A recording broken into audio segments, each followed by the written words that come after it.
আসসালামু আলাইকুম।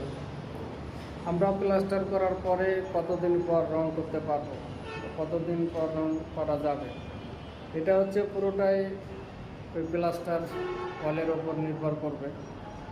প্লাস্টারের ওয়াল কেমন আছে,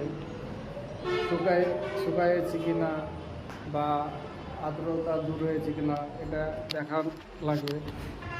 একটা ওয়াল দেখলে তো বোঝা যাবে যে প্লাস্টারের ওয়ালটা এখনও আর্দ্রতা আছে কি না, শুকায়েছে কি না।